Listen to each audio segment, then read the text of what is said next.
Friends, मैं Amrendra Kumar. Welcome to Edge Point. मैं उम्मीद करता हूँ कि आप लोग बहुत अच्छे होंगे। चलिए, आज हमारा जो क्लास है वह है राष्ट्रपति की शक्तियाँ में आपातकालीन शक्तियाँ, क्योंकि इसके पिछले वाले वीडियो में मैंने राष्ट्रपति की शांतिकालीन शक्तियों के बारे में पढ़ा दिया हूँ, ठीक ना। तो चलिए स्टार्ट करेंगे आपातकालीन शक्तियाँ। समझिएगा, यदि आप सीखना नहीं चाहते तो कोई भी आपको मदद नहीं कर सकता, लेकिन अगर आप सीखना चाहते हैं तो कोई रोक भी नहीं सकता। याद रखिएगा, कहने का मतलब ये है कि आप अपने उद्देश्यों को लेकर फिक्स डिटर्मिनेशन नहीं है, यानी आपका उद्देश्य है लेकिन उसको प्राप्त करने के लिए ज़्यादा इच्छुक नहीं है तो कोई आपको मदद नहीं कर सकता। लेकिन अगर आप अपने उद्देश्यों को प्राप्त करने के लिए दृढ़ निश्चय किए हैं, फिक्स डिटर्मिनेशन किए हैं, तो आपको कोई रोक भी नहीं सकता। और आपको हमेशा अपने उद्देश्यों को लेकर के फिक्स डिटर्मिनेशन ही होना चाहिए, तभी जाकर के सफलता मिलेगी। तो चलिए स्टार्ट करते हैं। राष्ट्रपति की आपातकालीन शक्तियाँ, है ना। शांतिकालीन शक्तियों को समझने के लिए मेरे पीछे में जितना मैं वीडियो बनाया हूँ वो आप देख सकते हैं। काफ़ी सिंपल तरीके से मैंने उसको समझाया है।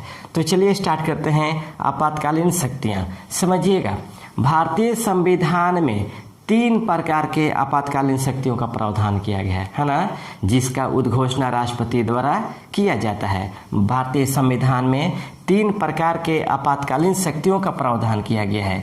इसमें पहला है आपको राष्ट्रीय आपात, दूसरा है राष्ट्रपति शासन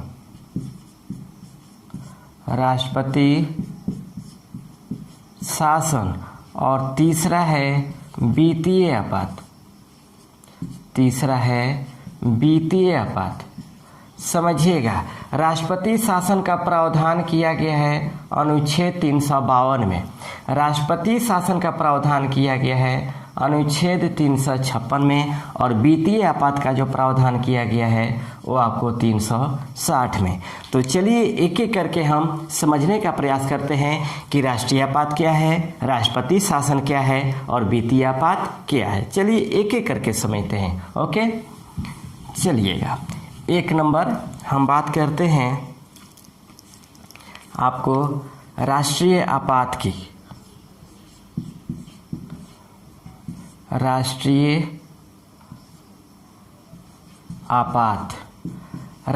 आपात का जो वर्णन किया गया है वह आपको अनुच्छेद 352, बहुत ही इंपॉर्टेंट, कभी कभी अनुच्छेद को ही उठा देता है कि राष्ट्रीय आपात का वर्णन किस अनुच्छेद के तहत किया गया है, तो 352 के तहत। समझिएगा, यदि राष्ट्रपति को समाधान हो जाए कि भारत या उसके किसी भाग की आंतरिक सुरक्षा संकट में है, तब वह राष्ट्रीय आपात की घोषणा करता है 352 के तहत।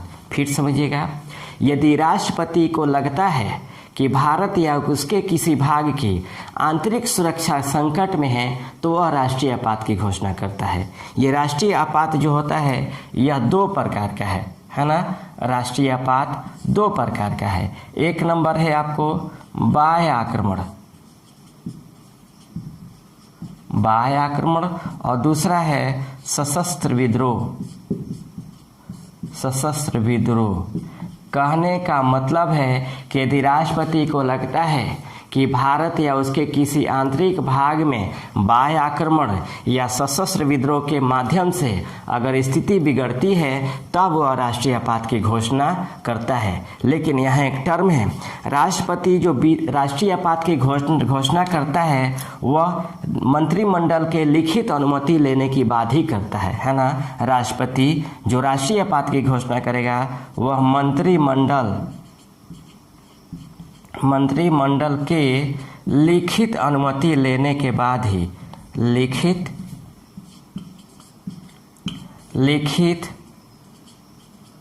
अनुमति लेने के बाद ही, यानी मंत्रिमंडल से लिखित अनुमति मिलने के बाद ही वह राष्ट्रीय आपात की घोषणा करता है ना। राष्ट्रपति राष्ट्रीय आपात की घोषणा तभी करेगा जब उसे मंत्रिमंडल का लिखित अनुमति मिल जाएगा। जब मंत्रिमंडल का लिखित अनुमति मिलता है तब राष्ट्रपति राष्ट्रीय आपात की घोषणा करता है, और जब राष्ट्रपति राष्ट्रीय आपात की घोषणा करता है तो उसके घोषणा के एक माह के भीतर संसद द्वारा इसका अनुमोदन किया जाना आवश्यक होता है ना। संसद द्वारा इसका अनुमोदन किया जाना आवश्यक होता है, और जब संसद इसे अनुमोदन कर देता है तब राष्ट्रीय आपात की घोषणा लागू हो जाती है ना। राष्ट्रीय आपात की घोषणा लागू हो जाती है और एक बार में 6 माह के लिए राष्ट्रीय आपात की घोषणा लागू की जाती है। एक बार में 6 माह के लिए राष्ट्रीय आपात की घोषणा लागू की जाती है। फिर समझिएगा, यदि राष्ट्रपति को लगता है कि भारत या उसके किसी भाग में आंतरिक सुरक्षा संकट में है तब वह राष्ट्रीय आपात की घोषणा करता है। राष्ट्रीय आपात 2 प्रकार के होते हैं, या तो बाह्य आक्रमण के आधार पे हो या आपको आंतरिक अशांति या सशस्त्र विद्रोह के आधार पे। अभी हम बताएंगे कि आंतरिक अशांति के स्थान पे सशस्त्र विद्रोह कब और क्यों रखा गया। तो ये होता है, राष्ट्रपति राष्ट्रीय आपात की घोषणा तभी करता है जब उसे मंत्रिमंडल की लिखित अनुमति मिल जाए। जब राष्ट्रपति को मंत्रिमंडल की लिखित अनुमति मिलता है तभी वह राष्ट्रीय आपात की घोषणा करता है, और जब राष्ट्रपति राष्ट्रीय आपात की घोषणा करेगा तब 1 माह के भीतर संसद द्वारा उसका अनुमोदन किया जाना आवश्यक होता है, और जब संसद उसका अनुमोदन कर देता है तब राष्ट्रीय आपात 6 माह के लिए लागू होता है। याद रखिएगा, अभी तक भारत में 3 बार राष्ट्रीय आपात की घोषणा की गई है। अभी तक भारत में 3 बार राष्ट्रीय आपात की घोषणा की गई है। राष्ट्रीय आपात की घोषणा आपको 3 बार की गई है। कब कब की गई है ये हम देख लेते हैं। पहला है आपका 1962 में, जब चीन ने भारत पर आक्रमण किया था, तब आपको राष्ट्रीय आपात की घोषणा की गई थी। इस समय आपको भारत के तत्कालीन जो प्रधानमंत्री थे वह पंडित जवाहरलाल नेहरू थे। पंडित जवाहरलाल नेहरू थे, जबकि राष्ट्रपति थे आपका डॉक्टर राजेंद्र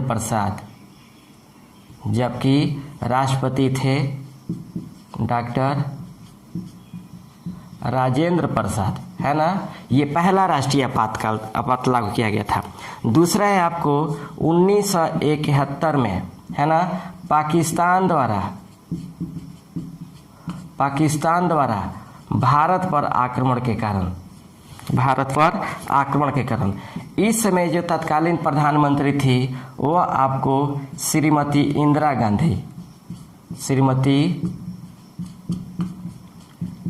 गांधी थी, और जो तत्कालीन राष्ट्रपति थे वो आपको बीबी गिरी थे, है ना। ये आपको बीबी गिरी थे।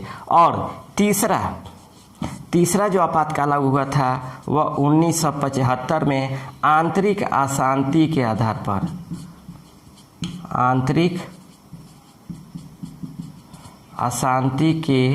आधार पर समझिएगा। इस समय जो तत्कालीन प्रधानमंत्री थी वो आपको श्रीमती इंदिरा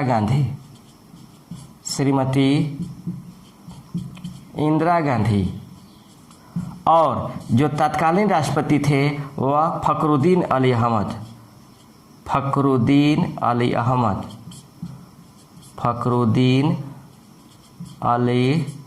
अहमद, है ना।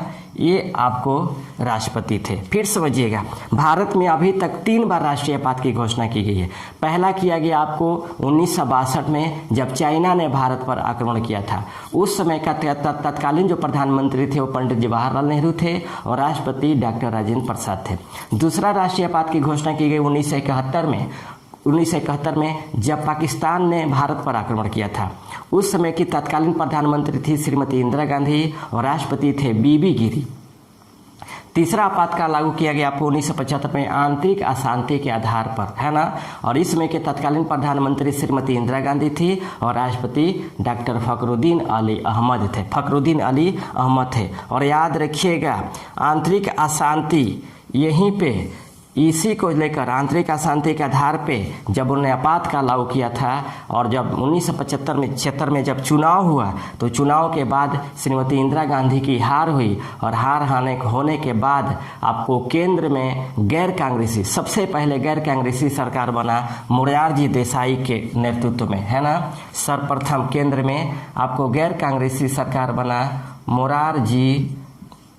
मोरारजी देसाई के नेतृत्व में, है ना। ये प्रथम के गैर कांग्रेसी सरकार बनी थी और इन्होंने ही आपको 44वें संविधान संशोधन 1978 के तहत ये प्रावधान किया कि अब भारत में आंतरिक अशांति के आधार पर राष्ट्रीय आपात लागू नहीं किए जाएंगे। अब जो भी लागू किए जाएंगे वो आपको सशस्त्र विद्रोह के आधार पर लागू किए जाएंगे, सशस्त्र विद्रोह के आधार पर लागू किए जाएंगे। कहने का मतलब है कि जब भारत में सेनाओं का विद्रोह होगा तभी आपातकाल लागू किए जाएंगे, आंतरिक अशांति के आधार पर लागू नहीं किए जाएंगे। इसीलिए अगर क्वेश्चन आ जाए कि बाह्य आक्रमण के आधार पर भारत में कितने बार राष्ट्रीय आपात की घोषणा की गई है तो 2 बार, और आंतरिक अशांति के आधार पर कितने बार भारत में राष्ट्रीय आपात की घोषणा की गई है 1 बार, और सशस्त्र विद्रोह के आधार पर 1 बार भी नहीं किया गया है। तो ये हम याद रखेंगे, है ना। आंतरिक अशांति के आधार पर 75 में और बाह्य आक्रमण के आधार पर 62 एवं 71 में। तो ये हमारा था राष्ट्रीय आपात। अब हम बात करते हैं राष्ट्रपति शासन की। राष्ट्रपति शासन की समझिएगा, राष्ट्रपति शासन ये ज़्यादा आप लोग को मालूम ही होगा, है ना।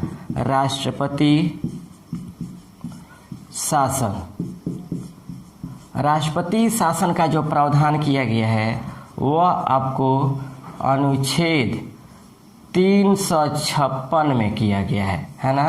राष्ट्रपति शासन का जो प्रावधान किया गया अनुच्छेद 356 में। समझिएगा, यदि राष्ट्रपति को लगता है कि किसी राज्य की शासन व्यवस्था संवैधानिक प्रावधानों के अनुरूप नहीं चल रहे हों, फिर समझिएगा, यदि राष्ट्रपति को लगता है, 2 टर्म है राष्ट्रपति शासन, 2 मतलब शर्तें हैं राष्ट्रपति शासन लागू करने की।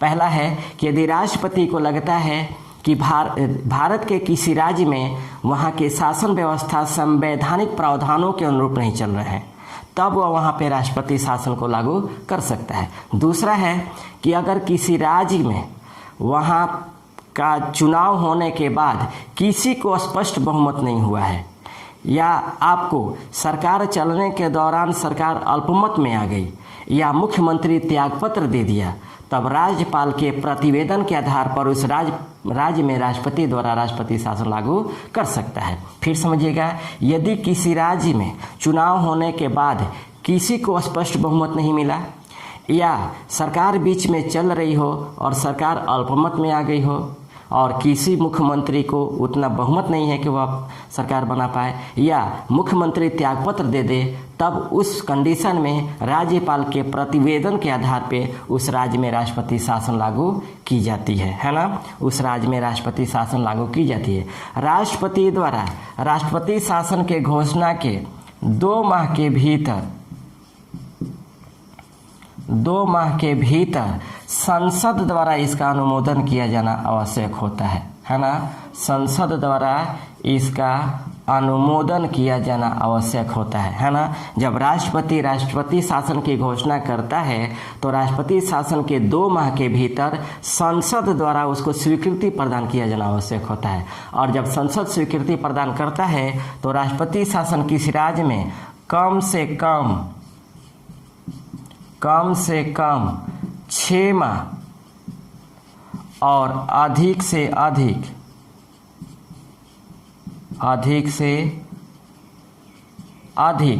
3 वर्ष तक लागू रह सकता है ना।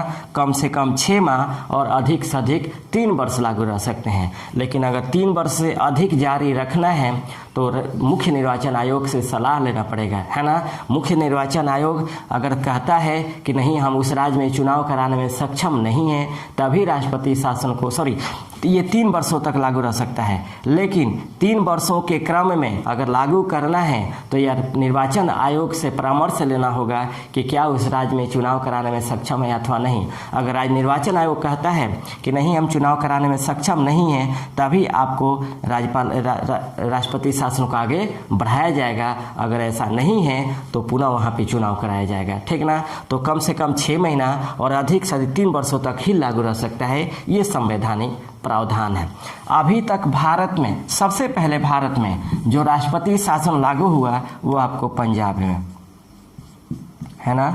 सबसे पहले आपको जो राष्ट्रपति शासन लागू हुआ वो आपको पंजाब में जो राष्ट्रपति शासन लागू हुआ था वो आपको 20 जून 1951 से आपको 17 अप्रैल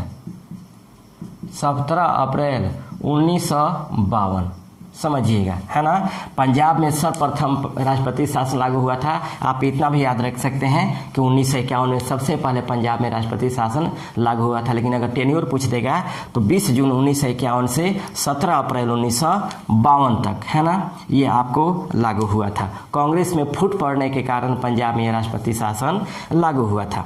समझिएगा, भारत में अभी तक कुल 121 बार राष्ट्रपति शासन लागू हुए हैं। यानी देश में कुल राष्ट्रपति शासन जो लागू हुए हैं वह 121 बार लागू हुए हैं, याद रखिएगा। अभी तक भारत में कुल 121 बार राष्ट्रपति शासन लागू हुए हैं। और सबसे अधिक बार राष्ट्रपति शासन का जो प्रयोग की है वह श्रीमती इंदिरा गांधी, है ना।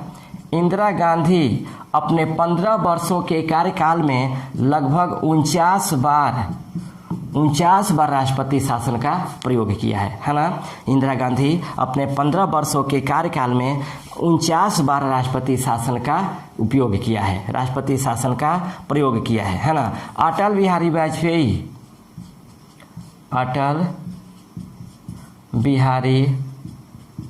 वाजपेयी ये अपने 6 वर्षों के शासनकाल में कुल 4 बार आपको राष्ट्रपति शासन का प्रयोग किया है ना। अटल बिहारी वाजपेयी अपने 6 वर्षों के कार्यकाल में कुल 4 बार राष्ट्रपति शासन का प्रयोग किया था। और इन नरेंद्र मोदी जो हैं, ये अभी तक जो वर्तमान हमारे पीएम हैं, इनका जो अभी तक इन्होंने 7 बार आपको राष्ट्रपति शासन का प्रयोग किया है ना।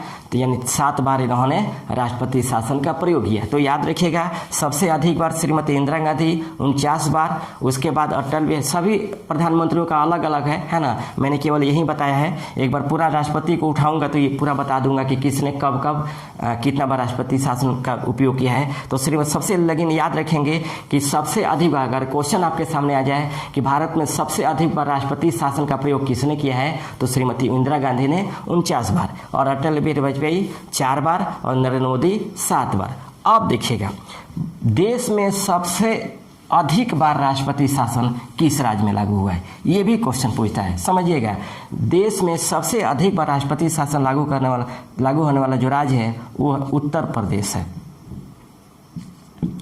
उत्तर प्रदेश में अभी तक सबसे अधिक 10 बार राष्ट्रपति शासन लागू किया गया है ना। उत्तर प्रदेश में 10 बार राष्ट्रपति शासन लागू किए गए हैं, और ये टोटल है आपको 1700 दिन, है ना। यानी 10 बार में आपको 1700 दिन तक राष्ट्रपति शासन लागू हुए हैं उत्तर प्रदेश में, है ना। लेकिन सबसे लंबा जो शासनकाल है, सबसे लंबी अवधि का जो शासनकाल है वो आपको पंजाब है ना। पंजाब में आपको 8 बार राष्ट्रपति शासन लागू किया गया है। लेकिन यहाँ पे लंबी अवधि है 3510 दिन, 3510 दिन यानी लगभग 10 वर्षों तक आपको राष्ट्रपति शासन लागू हुए हैं। 10 वर्ष तक राष्ट्रपति शासन यहाँ पे लागू हुए हैं, समझिएगा, है ना। उत्तर प्रदेश में सबसे अधिक बार 10 बार राष्ट्रपति शासन का उपयोग किया गया है ना। 8 बार आपको पंजाब में, लेकिन यहाँ 1700 दिन लागू किए गए हैं। और यहाँ आपको पंजाब में लंबी अवधि है यानी 3510 दिन। बिहार में आपको 9 बार राष्ट्रपति शासन लागू किया गया है ना, यानी 986 दिन 986 दिन यहाँ पे लागू हुए हैं, है ना, यानी 986 दिन की राष्ट्रपति शासन यहाँ पे लागू है। यानी उत्तर प्रदेश के बाद सेकेंड स्थान जो आता है वो आपको बिहार का आता है। लेकिन लंबी अवधि का अगर शासनकाल की बात करें राष्ट्रपति शासन की तो आपको पंजाब है। और एक बात देखिएगा, मैंने बताया था कि संवैधानिक प्रावधानों के तहत मैं बताया था कि कम से कम राष्ट्रपति शासन 6 माह लागू हो सकता है, लेकिन अधिक से अधिक 3 वर्ष तक लागू हो सकता है। लेकिन इसके अपवाद भी हैं। अपवाद आपको पंजाब है। पंजाब में आपको लगातार 1987 से 1992 यानी 5 वर्षों तक आपको राष्ट्रपति शासन लागू हुआ है ना। 5 वर्ष तक आपको राष्ट्रपति शासन लागू हुआ है। ये संवैधानिक प्रावधानों से एकदम अलग हट के। और दूसरा है आपको जम्मू एंड कश्मीर, यहाँ पर लगातार 6 वर्षों तक आपको राष्ट्रपति शासन लागू हुआ है। 1990 से लेकर 1996 तक 6 वर्ष तक आपको लागू हुआ है। अब समझिएगा, अगर क्वेश्चन आ जाए कि सबसे लंबी अवधि तक राष्ट्रपति शासन किस राज्य में लागू हुआ था, तो आपको जम्मू कश्मीर में, है ना, 6 वर्ष तक लगातार 1990 से 1996 तक। और दूसरे नंबर पे पंजाब है 1987 से 1992 तक 5 वर्षों तक। ये संवैधानिक प्रावधानों से एकदम विपरीत है, ये लागू किया गया था, ठीक ना। तो ये हमारा राष्ट्रपति शासन था, ठीक ना, समझ में आ गया होगा। फिर समझिएगा, राष्ट्रपति शासन का प्रावधान 356 में किया गया है। यदि राष्ट्रपति को लगता है कि किसी राज्य की शासन व्यवस्था संवैधानिक प्रावधानों के तहत नहीं चल रहे हैं, तब वह राष्ट्रपति शासन लागू कर सकता है। या किसी राज्य का बहुमत न मिल रहे हों, तब राज्यपाल के प्रतिवेदन के आधार पर राष्ट्रपति उस राज्य में राष्ट्रपति शासन लागू कर सकता है। जब राष्ट्रपति शासन की घोषणा करेगा तो 2 माह के भीतर संसद द्वारा उसका अनुमोदन किया जाना आवश्यक होगा। और जब संसद अनुमोदन करेगा तो कम से कम उस राज्य में 6 महीना और अधिक से अधिक 3 वर्षों तक राष्ट्रपति शासन लागू होगा। देश में सबसे पहली बार राष्ट्रपति शासन लागू हुआ था 1951 में पंजाब में, है ना। सबसे अधिक बार राष्ट्रपति शासन उत्तर प्रदेश में 10 बार लागू किए गए। सेकेंड स्थान आपको बिहार का है ना। और सबसे लंबी अवधि तक जो राष्ट्रपति शासन है वो आपको पंजाब में ही है, लगातार 8 बार तक लागू किया गया है। देश में अभी तक कुल 121 बार राष्ट्रपति शासन का प्रयोग किया गया है। सबसे अधिक तक राष्ट्रपति शासन का प्रयोग इंदिरा गांधी ने किया था 49 बार, अटल बिहारी वाजपेयी ने 4 बार और नरेंद्र मोदी आपको 7 बार ने किया है, ठीक ना। तो ये आपको राष्ट्रपति शासन था। अब हम बात करते हैं वित्तीय आपात की, समझिएगा। तीसरा नंबर, वित्तीय आपात। वित्तीय आपात का जो प्रावधान किया गया है वो आपको अनुच्छेद 360 में, अनुच्छेद 360 में, समझिएगा।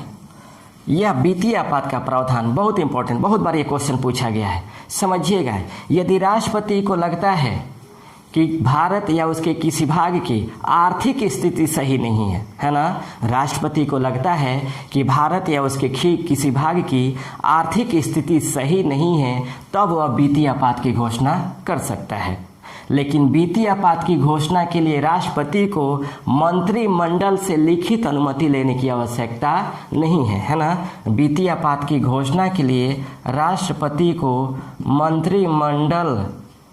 मंत्रिमंडल की लिखित अनुमति लेने की आवश्यकता नहीं है, लिखित अनुमति लेने की आवश्यकता नहीं है। राष्ट्रीय आपात में क्या था कि राष्ट्रीय आपात में राष्ट्रपति को मंत्रिमंडल से लिखित अनुमति लेना आवश्यक था, लेकिन वित्तीय आपात में राष्ट्रपति को मंत्रिमंडल से लिखित अनुमति लेने की आवश्यकता नहीं है ना। यदि राष्ट्रपति वित्तीय आपात की घोषणा करता है तो वित्तीय आपात की घोषणा के 2 माह के भीतर संसद द्वारा उसका अनुमोदन किया जाना आवश्यक है। संसद द्वारा उसका अनुमोदन किया जाना आवश्यक है, और जब संसद अनुमोदन कर देगा तो वित्तीय आपात आपको अनिश्चित काल के लिए लागू होता है ना, अनिश्चित काल के लिए लागू होता है। याद रखिएगा, ये जो वित्तीय आपात है अनिश्चित काल के लिए लागू होता है। लेकिन और एक बात याद रखिएगा, यह सौभाग्य है कि अभी तक भारत में वित्तीय आपात की घोषणा नहीं की गई है। अभी तक भारत में वित्तीय आपात की घोषणा नहीं की गई है। फिर समझिएगा, वित्तीय आपात की घोषणा अनुच्छेद 360 में इसका प्रावधान किया गया है। यदि राष्ट्रपति को समाधान हो जाता है कि भारत या उसके किसी भाग की वित्तीय स्थिति सही नहीं है तो उस राज्य या देश में वित्तीय आपात की घोषणा कर सकता है। जब वह वित्तीय आपात की घोषणा करेगा तो उसे लिखित अनुमति, मंत्रिमंडल की लिखित अनुमति लेने की कोई आवश्यकता नहीं है। जब राष्ट्रपति वित्तीय आपात की घोषणा करेगा तो घोषणा करने के 2 माह के भीतर संसद द्वारा उसका अनुमोदन किया जाना आवश्यक होता है, और जब संसद अनुमोदन कर देता है तब वित्तीय आपात अनिश्चित काल के लिए लागू हो जाता है। और यह अभी तक भारत में वित्तीय आपात की घोषणा नहीं की गई है। समझ लीजिए, मान लीजिए ऐसे कोई आपके घर में प्राकृतिक आपदा आ जाए या घर में आग लग जाए और घर के सारी संपत्तियां जलकर राख हो जाए, तो क्या कल उसको पूरा कर सकते हैं? नहीं। क्या उसके लिए कोई समय निर्धारित कर सकते हैं कि कितने दिन में पूरा कर लेंगे? नहीं। इसलिए वो अनिश्चित होता है। तो यही आपका वित्तीय आपात है जिसका कोई निश्चित समय सीमा नहीं होता, इसलिए वित्तीय आपातकाल अनिश्चित काल के लिए लागू किया जाता है। तो ये था हमारा आपातकालीन शक्ति, यानी राष्ट्रपति की आपातकालीन शक्तियाँ। मैं उम्मीद करता हूँ कि ये भी आपको क्लास पसंद आएगा, ठीक ना। अगर क्लास पसंद आता है तो आप ज़रूर अपने दोस्तों में शेयर और सब्सक्राइब करें और चैनल को प्रमोट करें, यही हम आपसे अपेक्षा करेंगे। तो रहने देते इतना ही, फिर नेक्स्ट क्लास लेकर हाजिर होंगे। तब तक के लिए बेस्ट ऑफ लक।